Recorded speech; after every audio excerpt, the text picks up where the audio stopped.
मेरी प्यारी बेटी, ये एक माँ का वो खत है जो मैंने कभी लिखा ही नहीं। हम अब कभी नहीं मिलेंगे। आज तक अपनी मुश्किल जिंदगी में मैंने जितनी चीजें की हैं, मौत उन सब में सबसे मुश्किल काम था। बस कुछ मिनटों में जिंदगी का, सपनों का मैंने खून कर दिया। अब तो बहुत देर हो चुकी है, फिर भी सोचा कि तुमसे वो बातें कर लूं जो अब कभी नहीं कर पाऊंगी। कौन जाने मैं अच्छी माँ बन पाती कि नहीं। कौन जाने तुम और मैं सहेलियों की तरह गर्मियों की दोपहरी में साथ बैठ एक दूसरे के बालों में तेल लगा पाते कि नहीं। कौन जाने कि तुम मुझे मम्मी पुकारती या माँ या मॉम जैसे आजकल कूल बच्चे पुकारते हैं। इसलिए छुपाकर बेटी, मैं इतनी कूल बच्ची नहीं थी। याद शहर में एक प्राइमरी स्कूल में पीछे से दूसरी बेंच में बैठने वाली बच्ची थी।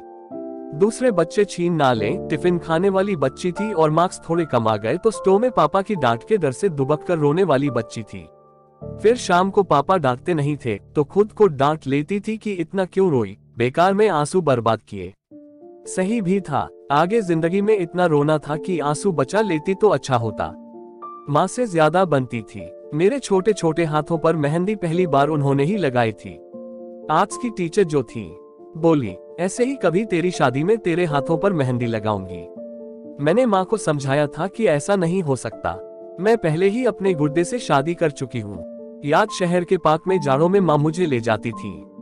वापसी में बाजार से प्लास्टिक की छोटी छोटी चूड़ियां मुझे पहनाती थी और फिर ड्राइंग की एक किताब खरीदती थी और घर चलकर अपना होमवर्क करना शुरू कर देती थी। उन्हें मुझे हाथी बनाना जो सिखाना था। एक दिन कुछ ऐसा हुआ कि माँ ने आर्ट्स कॉलेज, ब्रश, पेंटिंग सब छोड़ दिया। मैंने माँ को किसी से कहते हुए सुना कि पापा को कोई और लड़की पसंद आने लगी थी। मेरी प्यारी बेटी, जैसे जैसे दिन बीते ये साफ होने लगा था कि पापा अपनी ऑफिस की उस दूसरी लड़की के बहुत करीब आ गए थे।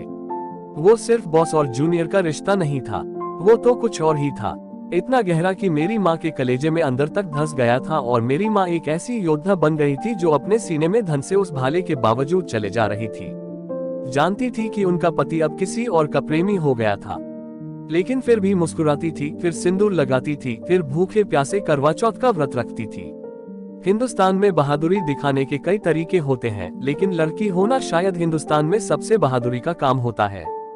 बचपन से बड़े होने तक हर कदम पर, हर दूसरी बात पर हमें यह बताया जाता है कि लड़की हो।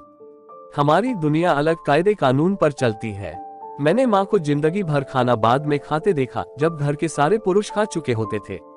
मैंने नानी को 70 साल की उम्र में भी गर्मी में साड़ी से पसीना पोंछते हुए किचन में खाना बनाते देखा।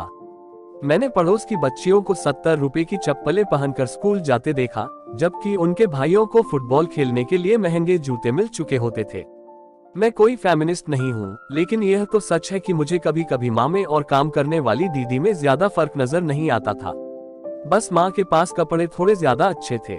मुझे भी कहा गया था कि घुटनों के ऊपर स्कर्ट ना पहनूं, बाल खोलकर स्कूल ना जाऊं, लड़कों से ज्यादा बात ना करूं। खैर, मैं तो यूं भी ज्यादा शर्मीली थी। मेरा लड़कों में कोई दोस्त नहीं था, बस आमिर खान को देखकर शर्माती थी। लेकिन एक दिन मेरे मोहल्ले का एक लड़का मिला, नरेश। उसे देखकर लगा कि जब कॉलेज के बाहर निकलूं तो सज संवर कर निकलूं। ऐसा लड़का जिससे मिलने के बाद एक सादी सी लड़की भी खुद को खूबसूरत महसूस करने लगती है। मेरी प्यारी बेटी, हमें लगता है कि प्यार एक चोर की तरह दबे पांव आता है। प्यार खामोशी से आता है, लेकिन नहीं, प्यार तो ढिंढोरा पीटते हुए आता है। मेरे साथ भी ऐसा ही हुआ।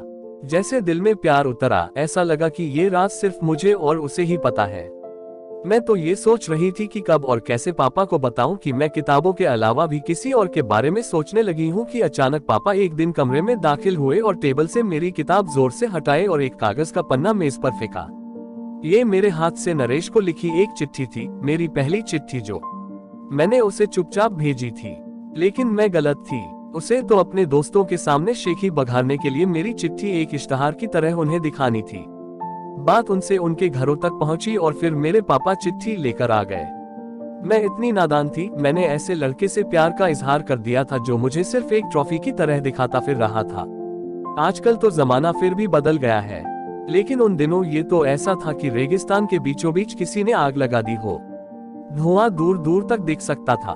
मेरी माँ ने मेरे पापा को समझाने की कोशिश भी की कि गलती मेरी नहीं थी, उस लड़के की थी जिसने मुझे ऐसे इस्तेमाल किया। लेकिन उन्होंने कहा कि इससे उनकी प्रतिष्ठा, उनकी प्रेस्टेज खत्म हो चुकी थी कि अगर लड़का होता तो ये दिन ना देखना पड़ता। ना जाने कैसे कह देते हैं लोग ऐसी चीजें आसानी से। शायद वो ये नहीं सोचते हैं कि ऐसे लफ्ज जिंदगी भर याद रहते हैं, चुभते हैं, हमें कमजोर बना देते हैं। मैं अचानक एक कैदी बन गई थी। मेरे वही पिता, जिनका अफेयर दफ्तर में एक लड़की से चल रहा था, मुझे अच्छाई सिखा रहे थे। मैं मन ही मन घुटती रहती। अक्सर माँ को अकेले में रोते देखती, जैसे अपने भूरे प्रिंट की साड़ी नहीं, बेबसी पहने हैं। जो लोग कहते हैं कि लव मैरिज आसानी से टूटते रहते हैं, उन्हें अरेंज मैरिज में खामोशी से घुटती बीवियों को भी देख लेना चाहिए। एक दिन इस घुटती हुई अरेंज मैरिज में पापा मम्मी को फैसला सुनाने आ गए। वो मेरी माँ से तलाक चाहते थे। मेरी प्यारी बेटी, अचानक अपनी माँ के लिए मैं माँ बन गई थी। उनको इतना बेसहारा और बेबस मैंने आज तक नहीं देखा था, और उनके रोते हुए चेहरे में हिंदुस्तान की हर औरत की बेबसी देखी, जो जिंदगी भर अपने बेटों, अपने पतियों का आंख मूंद कर ख्याल रखती है और बदले में अपमान और तिरस्कार नहीं पाती तो बदले में प्यार का पुरस्कार भी जरूर नहीं पाती। उन्होंने खाना खा लिया कि नहीं?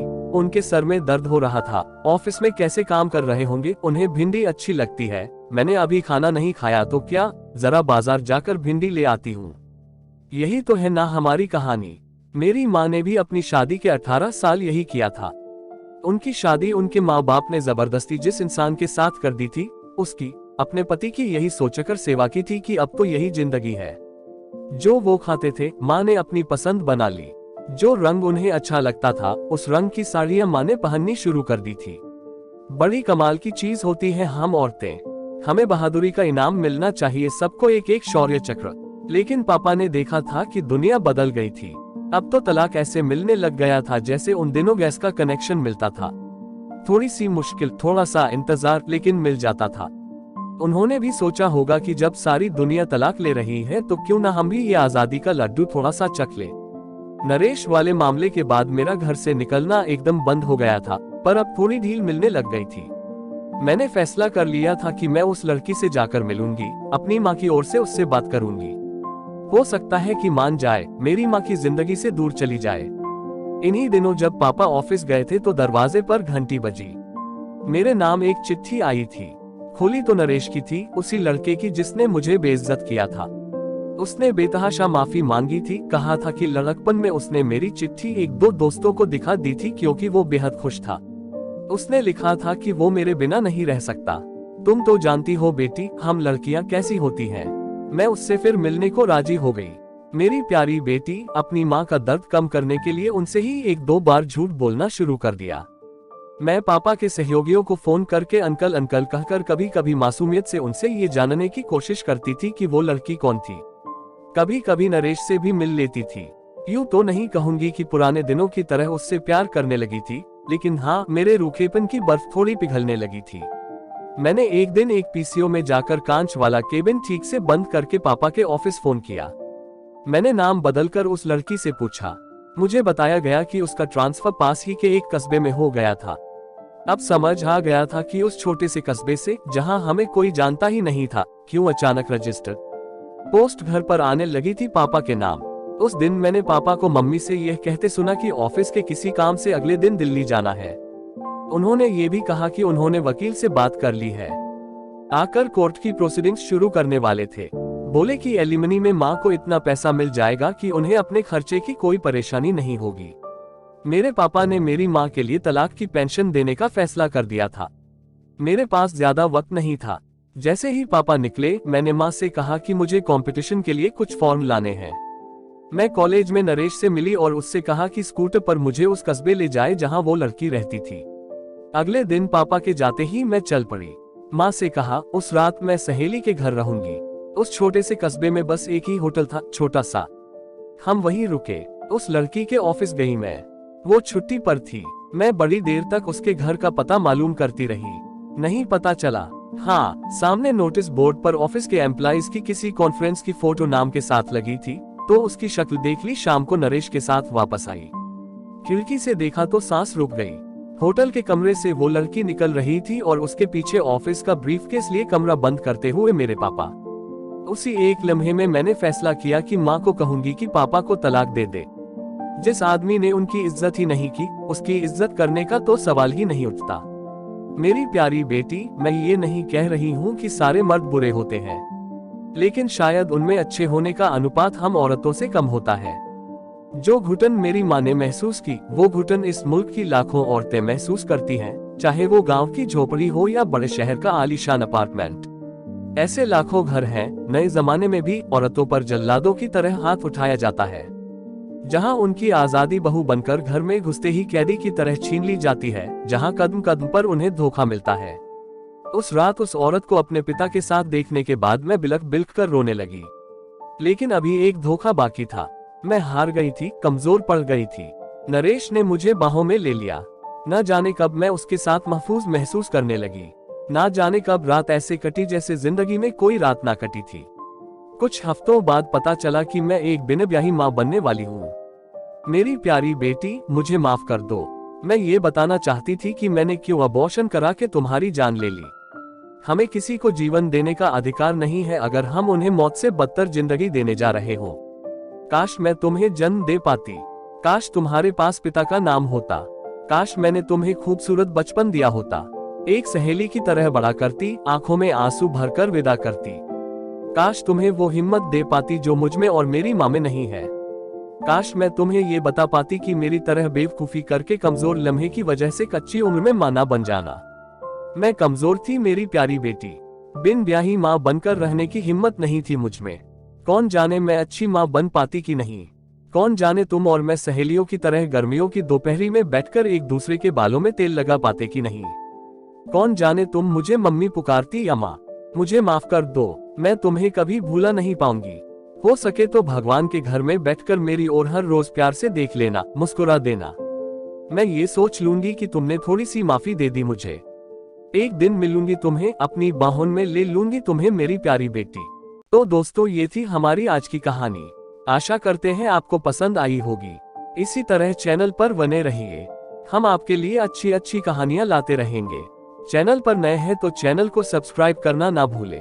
साथ ही लाइक, शेयर और कमेंट करना ना भूले। घंटे को ऑल पर सेट कर ले, जिससे हमारी वीडियो आपको तुरंत मिल सके। मिलते हैं नई कहानी के साथ। तब तक के लिए धन्यवाद।